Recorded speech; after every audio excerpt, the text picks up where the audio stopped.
How we doing, guys? Welcome back to True Gunners TV. We're back again. Sorry about the fact that I haven't uploaded for the past couple of days. I haven't been very well, but we're back again. It's very late here in the UK. It's nearly 1:30 in the morning. My missus is going to kill me. But of course, Arsenal have just played Manchester United in a pre-season fixture over in the United States and lost the game 2-0. Now, of course, guys, it's pre-season. Look, it's pre-season. You cannot read into pre-season too much. However, there are a few things that I think we need to discuss because, from pre-season, you have to take certain elements of what happens in the match fixtures, and, you can never read into it too much. Sometimes teams have poor pre-seasons and go on to, do very well in the league. And sometimes teams have great pre-seasons and go on to do very poorly in the league.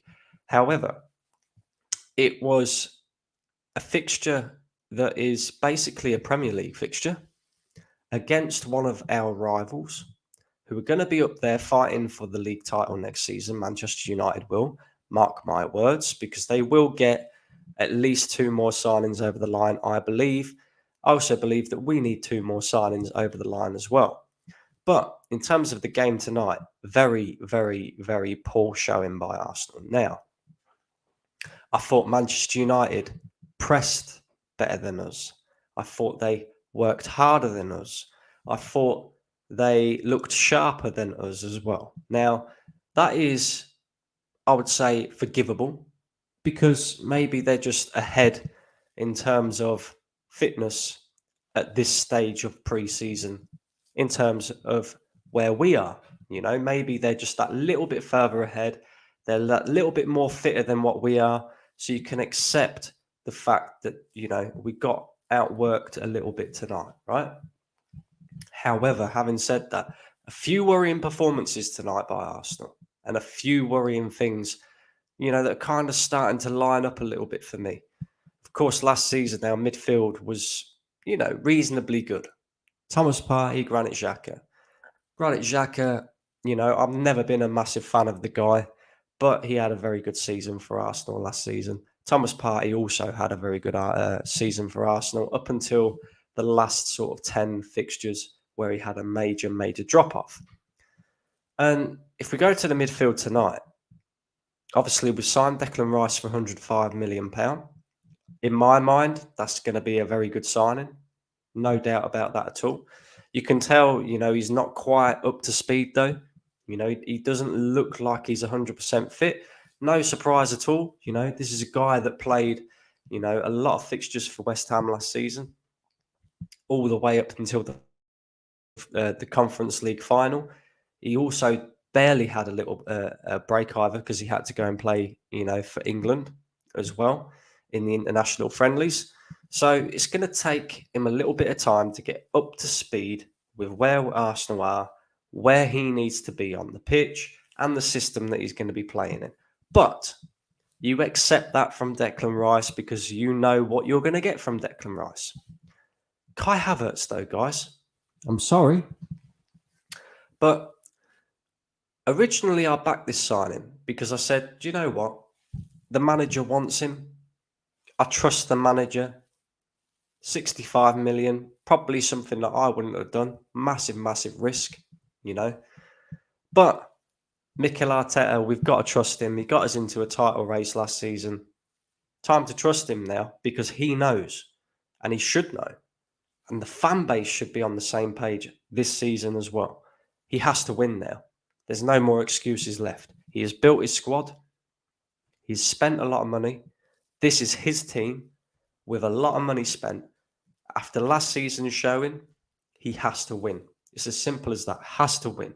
There's no questions about it. So he went out, he signed Kai Havertz. Cool.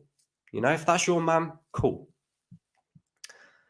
But now, I'm really questioning this signing big time because he's been very poor in pre-season. And again, you have to give the guy a little bit of time to settle in to new teammates, New system, new this, new that, right? And I understand that. But he does not look suited to that left 8 role position whatsoever. Whatsoever. That guy tonight, right, caught in no man's land on numerous of occasions. No man's land. Did absolutely nothing on the pitch. And he stayed on the pitch, by the way, which we're going to get onto in a minute. Got overrun in the midfield by a young kid at Manchester United. Mainoo is his name. Never even heard of the geezer, right? He ran that midfield in the first half. Ahead of Kai Havertz and Declan Rice, by the way. But my point is, Declan Rice is barely featured for Arsenal. He's had 20 minutes here and there, blah, blah, blah. Kai Havertz has had a lot of game time in these pre-season matches, and he looks out of his depth in that midfield. And I am seriously worried if that is what we're going with in that left 8 role next season. Because he looks so lightweight. He doesn't have the technical ability to play there. I haven't seen him doing, any form of little intricate passes between him, Rice, Odegaard. None of that.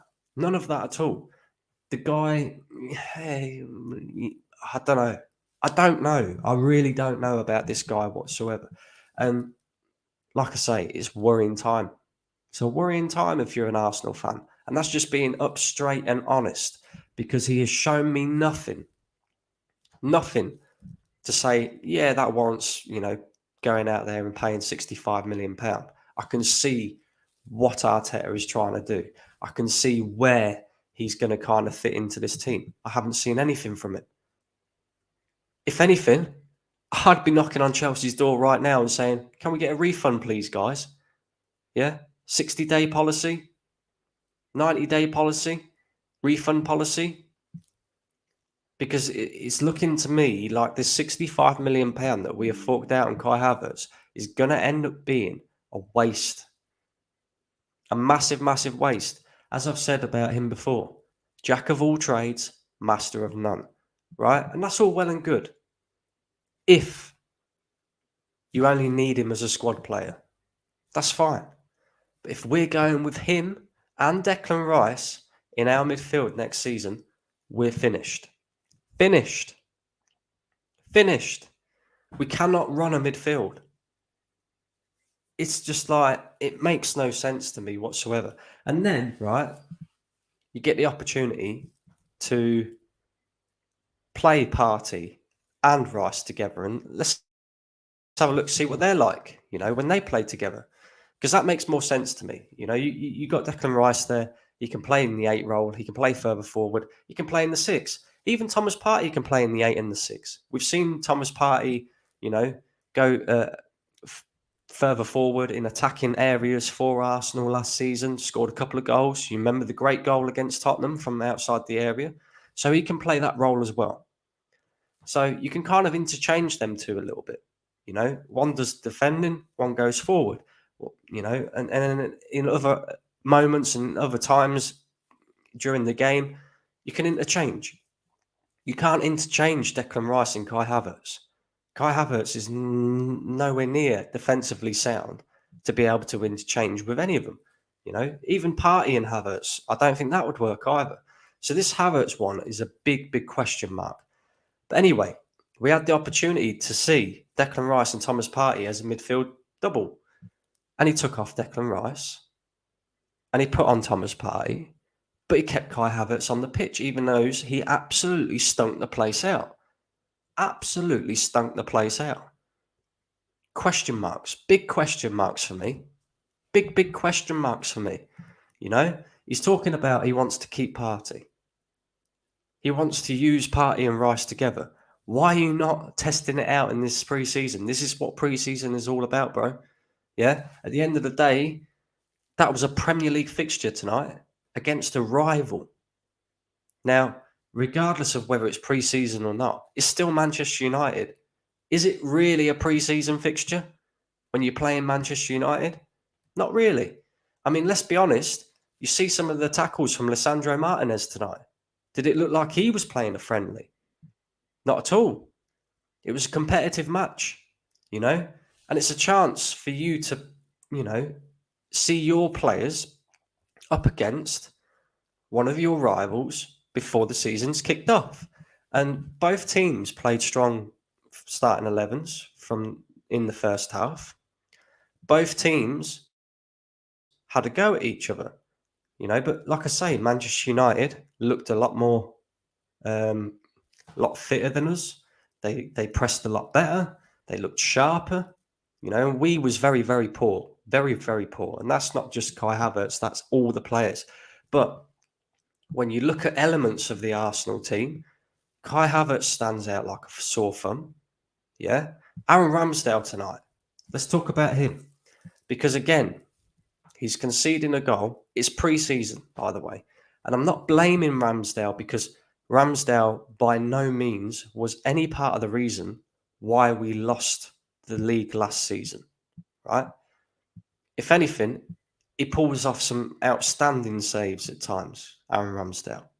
But tonight, his kicking was extremely poor, short and long, very, very poor. And there was a number of times where he was trying to play the long ball and he kept kicking it out of play.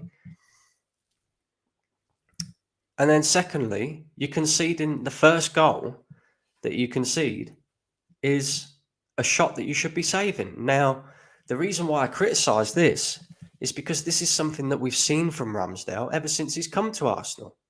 There's been points throughout the season where he's conceding a shot that he should be saving. And you can't afford to be doing stuff like that. You need to improve on that, Aaron Ramsdale, because at the end of the day, we might be in a tight game against Manchester City. Let's just say, for an example, an important fixture that could be the difference between us winning the league and not winning the league. And if you concede a shot that you should be saving, I'm going to be fuming with you. But it seems to be a reoccurring thing in Aaron Ramsdale's game. He pulls off some excellent saves at times, but then he concedes shots that he should be saving. He should be saving, So I'm calling him out on that. Of course, the two goals that were conceded were defensive mistakes. Gabriel, I'm not sure what he was doing there. But again, we play a very high line. And when your midfield is so just incoherent, it's unreal. Like, there was no cohesion between Declan Rice and Kai Havertz whatsoever. It was so easy to run through the midfield. It makes it more difficult because you're playing a high line as it is. If your midfield is not tight, compact, and working as it should be working, you're going to get overrun, and it's going to be there for the long ball, over the top, beat the press type thing. So that's where the problem lied, in midfield. The defensive mistakes, you can brush them off because it's happened in pre-season. It is what it is. And then the next thing, right, that confuses me an awful lot. Following Balogun didn't get an opportunity tonight. Didn't even see him come off the bench, right? He didn't even get 2 minutes, not a single minute of this game tonight. Now, this is a bloke that has gone out in pre-season to France, scored 22 goals last season, and has come back to Arsenal and said, I want an opportunity. I demand an opportunity. Otherwise, I'm leaving. That was the perfect fixture for you to be giving Balogun an opportunity so we can see exactly what this kid is all about. And you didn't even play him, Arteta. Make that one make sense. You decided, I know, Balogun, you can do it bench, mate. Yeah. We'll play Eddie Nketiah instead because Eddie Nketiah is so much fucking better. Eddie Nketiah is never going to be good enough for Arsenal. Yeah. He hasn't improved since he started and burst into the first 11. There is nothing about this geezer's game that has improved since he brought him into the first team. Nothing. Not a fucking single thing. If anything, he's got worse. Yeah? That guy tonight, awful again. And the reason why I get onto him, and people will go, oh, it's pre-season. Yeah? Pre-season is the chance for you, Eddie Nketiah, and the players that are on the fringes or on the cusp of being in the first team or trying to fight their way into the starting 11. These are the opportunities that you have to take to get into the manager's thoughts. And to show up and put in a performance like you did just tells everybody exactly what we thought in the first place, which is you're not fucking good enough. Simple as. So, again, this is something else. That tells me, number one, Balogun is obviously leaving Arsenal because I don't expect that he will stay at Arsenal now. Maybe the decision has already been made that he's going to leave, and that's probably why he didn't play tonight. But if that's the case, we need a striker. Yeah, we need a striker even with Balogun, but we need a striker definitely now. No doubt about it. Because Eddie Nketiah is not fucking ever going to be good enough. Never. Never in a million years. Yeah? So we need a striker, number one. We need a midfielder because Kai Havertz is clearly not good enough in that 8 role. And even if he does end up being good enough in that 8 role, yeah, it's going to take time. And Arteta has just said this in his press conference as well. I'll read out exactly what Arteta just said, right? Arteta on Rice, Havertz, Odegaard trio, yeah? This is what he had to say. When they play 55 times together, it will be better. It will flow better. They will understand each other better, and we will be more dominant. But things take time to glide, and we have to respect that. Okay, Arteta, do you think you got time, bro? Do you think you got time, yeah? I'm telling you now, you fucking ain't, bro. You've not got time at all. This has to work straight away. If it doesn't work, don't play him. Yeah? I'd rather see Jorginho, Partey, Rice, even fucking El Neni. If this is the Havertz that we're going to get, I'd rather see them 4 players, them 5 players play ahead of him. Because we ain't got time to be going, oh, it's all right, we'll give him time, we'll let him settle in. No. Give him time on the bench, yeah? We ain't got time for, oh, we'll give him time.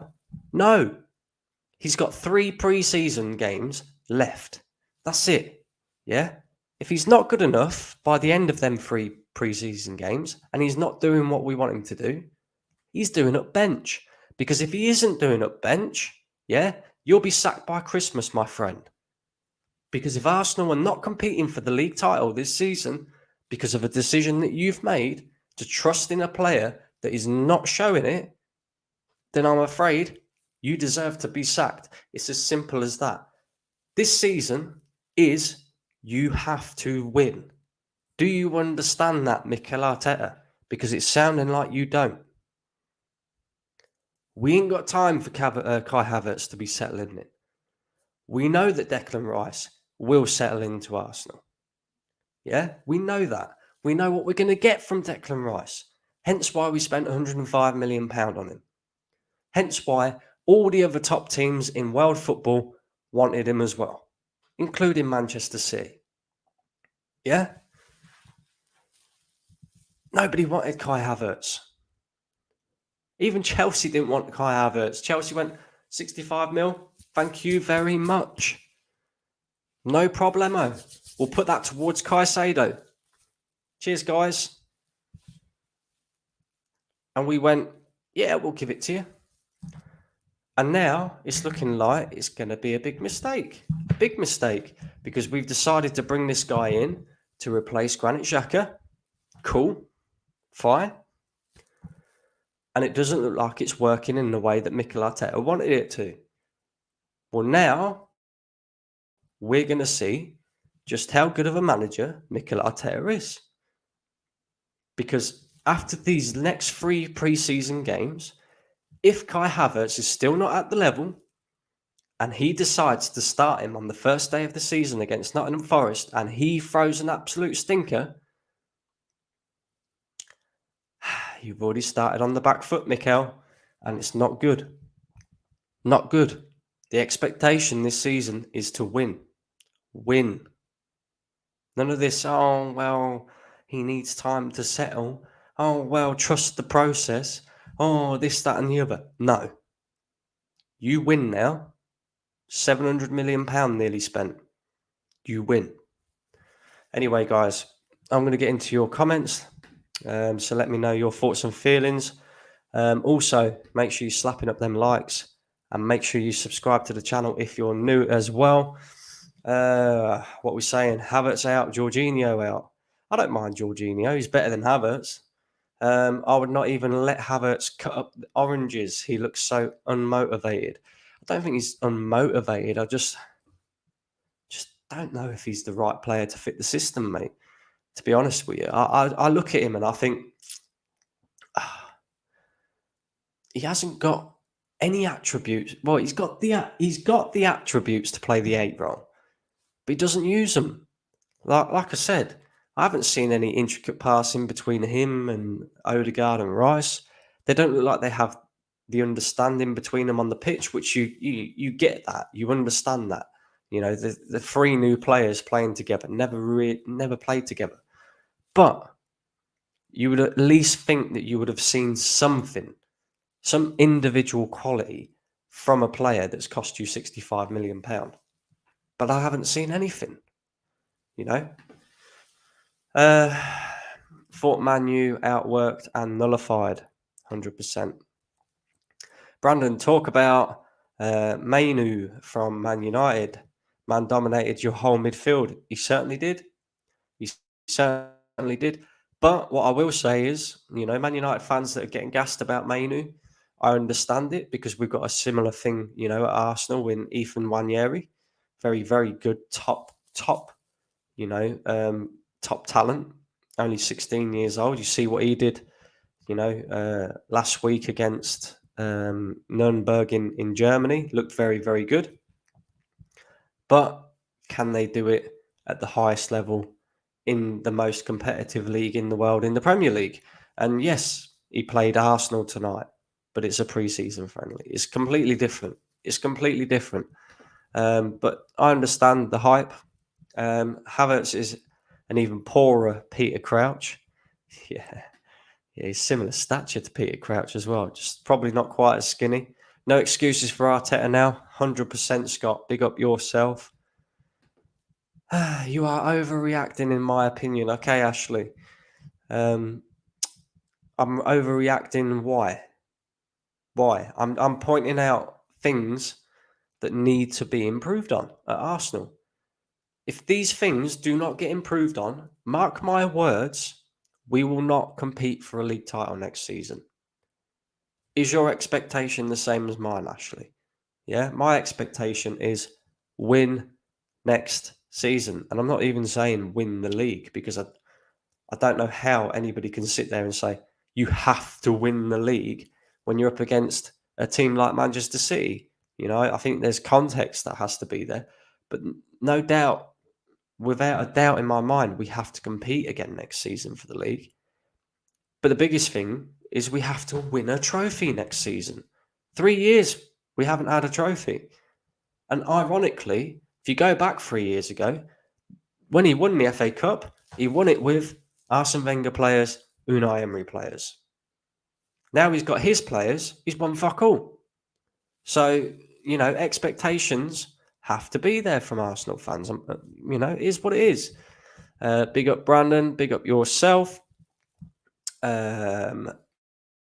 Kobe Mainoo, he's an unbelievable talent, just wow. See, there we go. We got a lot. I take it we've got some United fans in here gassing up Mainoo.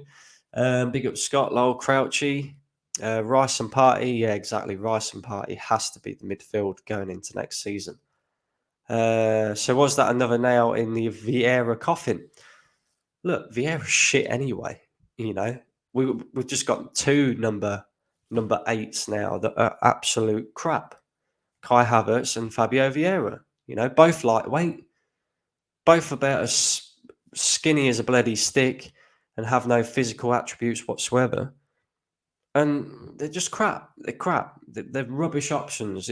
Like whoever identified Fabio Vieira as an option for our number 8 role, I'm sorry, you got it horribly wrong. And the same with Kai Havertz. You know, we know that Mikel Arteta is the one that pushed for the Kai Havertz signing, but do you know what I mean? Like, I don't understand why you want somebody who... You look at Granit Xhaka, right? Not the best technically, but he is physical. He's not afraid to have a fight, yeah, on the pitch. He's not afraid to go into tackles and rough people up if he has to. But at the same time, going forward last season, he did all right. He did okay. You need that element of physicality as a player in a midfield of a Premier League top club. You do. Having just one player with physicality and then the rest being lightweight, you know, it doesn't work. It does not work. Yeah. So for me, Kai Havertz and Fabio Vieira at the moment are very much the same thing. Very much the same thing. You know, so I'm worried. I worry about Arsenal next season. Do you think Havertz is an Arteta vanity project? Probably. It's probably another PR signing. It's one, you know, that he can, you know, come out in press conferences, talk a load of shit about and say, oh, he needs time. And Arsenal fans will buy into that and they'll go, yeah, but he needs time, you know. And then ultimately, you know, we're all sitting here saying there's no more excuses. He must win now. And ultimately, what will end up happening is Arsenal fans will change their tune at the end of the season.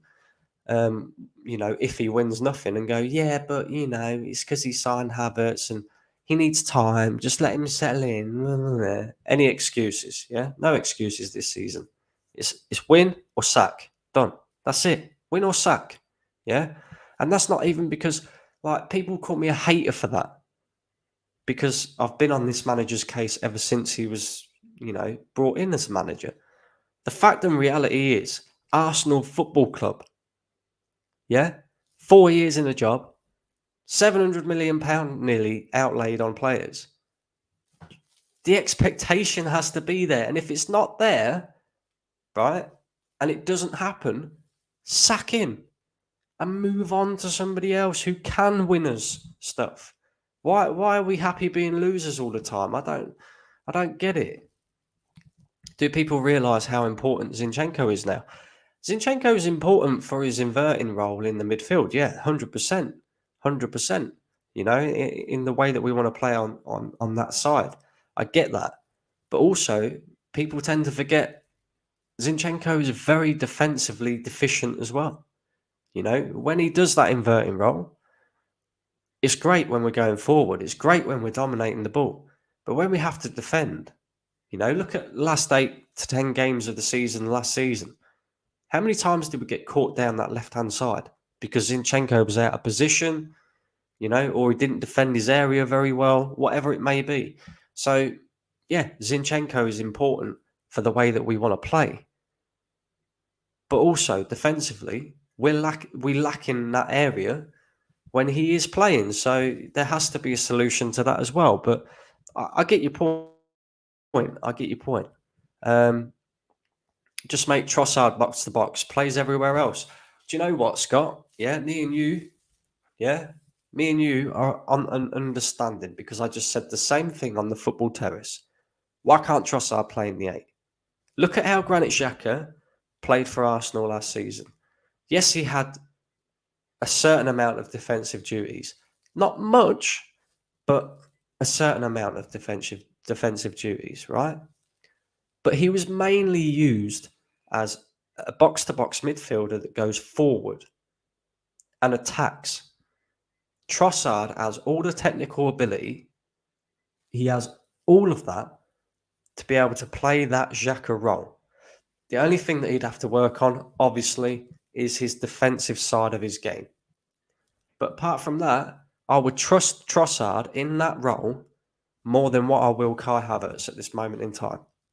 So, against Forest, we play the same 11 as last season, but Xhaka for Rice. that's what I feel needs to happen as well. Zinchenko is on the war fund grift instead of peace deals. Ramsdale missed kick and long balls, no one. Martinelli went missing. Odegaard missing. What can I say? Turner 15 penalty saves from 29. Ramsdale didn't save any of the penalties, did he? I'm on Ramsdale. Watch this season. He's a good keeper, but we'll find out if he is the keeper. We need to reach the levels we want to go. Exactly. I want to see the party Rice Odegaard midfield with Zinni left back against Barca. 100%, bro. That's exactly what I want to see as well. Arsenal players took too long on the ball. Again, I agree with that. I think there's a certain element of, fitness to that as well. Flo looked pissed on the bench. I want to see Flo play. We know what we get with Eddie. Exactly that. Eddie has started 3 games in pre-season, has produced nothing. Why are we not giving Balo a chance to prove himself? I don't think he's going to get the chance. I don't think he's going to get the chance. Over in America as well, he's just signed to the American national team. Look at all the support that's probably out there for Balogun. Give him an opportunity against Manchester United, one of our biggest rivals, to see how he would fit in terms of having against Premier League quality. Didn't even give him a second on the pitch.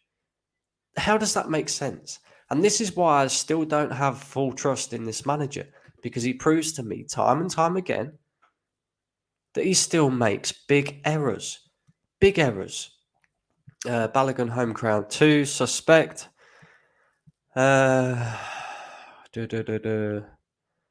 Eddie in any top 8 team, no chance. Exactly. We need to bin Eddie. I'm telling you, we need to bin Eddie. Sounds risky. What's risky, Jake? What's risky? I can't even remember what I said now.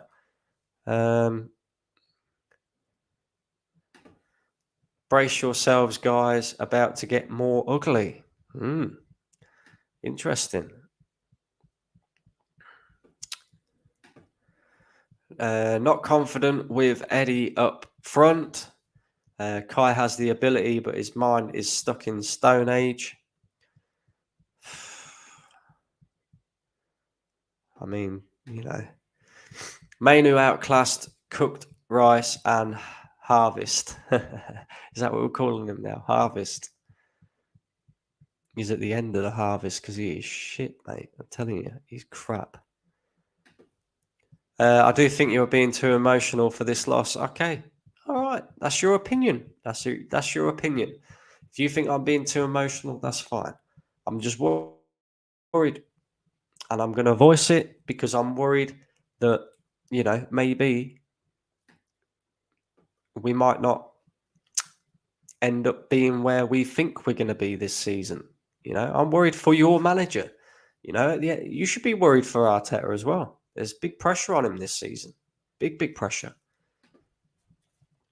The disappointment is we didn't score once, even though United's team winning pre-season has nothing to do how they start the season, but we count on these wins mentally at least. Look, what I would say is the result doesn't matter an ounce. Yeah? If we had gone out there tonight and slapped United 7-0, it means absolutely nothing. If United had beaten us 7-0 tonight, it means absolutely nothing. What does matter is the performance. And the performance was poor. You cannot read too much into that game tonight in terms of the result. The result, it doesn't matter. It's a pre-season friendly. What you want to see is performance. You want to see how certain players perform in certain positions, how they take to, certain things in certain ways, and, implement a style and, all them other things. You want to see performances, individual and collective, from the players, and we didn't see anything tonight. All of them were poor. I'm not just sitting here saying Havertz, you're crap, even though he is. But I'm not just saying that. But the point is everybody was poor tonight. Everybody. Nobody stood out tonight. Nobody. But then at the same time, you have to criticise the likes of Eddie and Nketiah, because these are the opportunities that he's going to get to break into the first 11, and he's doing nothing to make the manager think, maybe, absolutely nothing. So you have to be critical of him. You have to be critical of Ramsdale, because if you make too many goalkeeping errors throughout the season, it could be the difference between us winning the league, not winning the league. You have to be critical of Kai Havertz, because at the end of the day, there's no Arsenal fan in the world, at the beginning of this summer that said, I want Kai Havertz. Nobody. And I understand that people are getting behind it now, right? And I try to do the same thing. But the point is, nobody wanted him at the beginning of the summer. We're trying to get behind him now, but he's got to show us something in order for us to get behind him. And that's the point. He's shown us nothing. I love that you are focused on winning, but this is important. We get players playing so we can judge where they are at in the game. If we play bad, it's important we strengthen, so it's not that bad. We still need to strengthen. 100%, we still need to strengthen. You guys paid £65 million for Havertz. We certainly did, Grace. My expectation is to win trophies, but I don't really take regard to pre-season. The whole point of pre-season is for fitness and experimenting. Okay. Chelsea should be charged for fraud. What else have we got here? Who else have we got in here? Ashley. What do you think of Timber? In my opinion, he looks decent in attack and looked okay in defence. I think he's a decent signing. I think he'll be a decent signing. I think it's going to take him a little while to kind of adjust. You kind of see it a little bit today. I don't think he was that great today, but, you're playing against a different level of opposition. The two previous games that we've played has been against a second-tier Bundesliga team out in Germany, which obviously, he didn't get to play because he wasn't signed for Arsenal by then.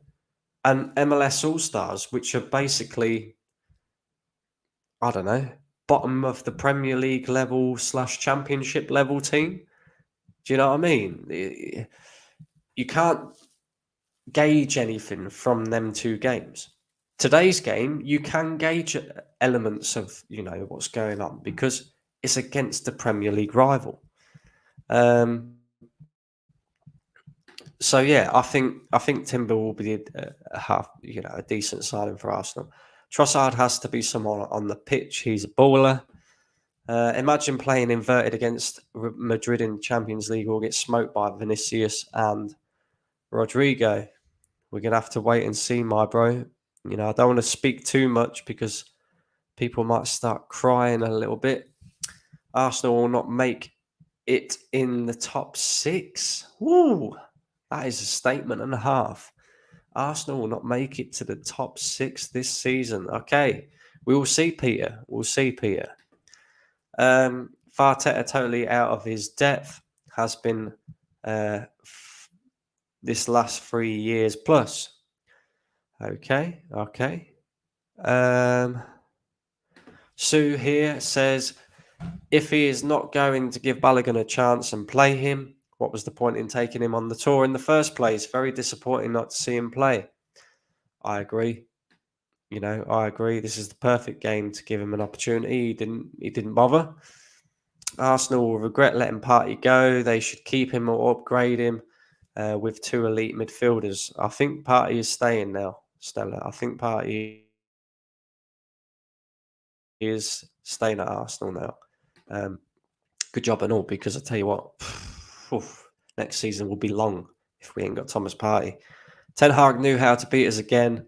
Got his 2 goals, closed up shop, job done. Ten Hag's a good manager. I think give it a couple more seasons. I think you'll really see what Ten Hag is all about. Just sell Balogun to Inter Milan and be done with it. I think that's basically what's going to happen. It looks that way anyway, definitely. We got carried away with the last 5-0 result. Now we've been brought back down to earth again. GH says, I don't blame Havertz, I blame the manager because he started with 2 attacking centre mids against the counter-attacking team that has pace and power, starting Eddie and Gabriel making a mistake. Okay. We might find our starting 11 in 2 games, most probably. Agreed, Ramsdale, Gabriel are still ever prone. Kai needs to be coached more about his role, and ESR is still learning. Partey and Zinchenko are obvious importance to this team. Exactly that. There is no way Havertz should be playing in front of Trossard or ESR. I hope Trossard doesn't put in a transfer request. I don't think Trossard will put in the transfer request. I think he knows that he has to fight for his position here at Arsenal. It's different to being at Brighton. Brighton are not a big club. No disrespect to them. At Arsenal, it's competitive, and that's how it should be if you want to win major honours and league titles and stuff. So I think he understands that, and I think he will get given opportunities this season, Trossard, no doubt. But yeah, listen, guys, I'm going to wrap it up here because it is 2 a.m. here in the UK. I appreciate the continued support from all of you. Make sure you're slapping on the like button, and make sure you are subscribed to the channel if you're new and you're enjoying the content. And of course, more importantly, make sure you hit that notification bell as well, so you never miss a video on the channel again. I will be back tomorrow with more content for you guys, no doubt. And look, I'm going to get out of here, but big up you guys. And hopefully we'll be talking about, well, some transfers, incomings, hopefully. But yeah, cheers, guys. I'm out of here.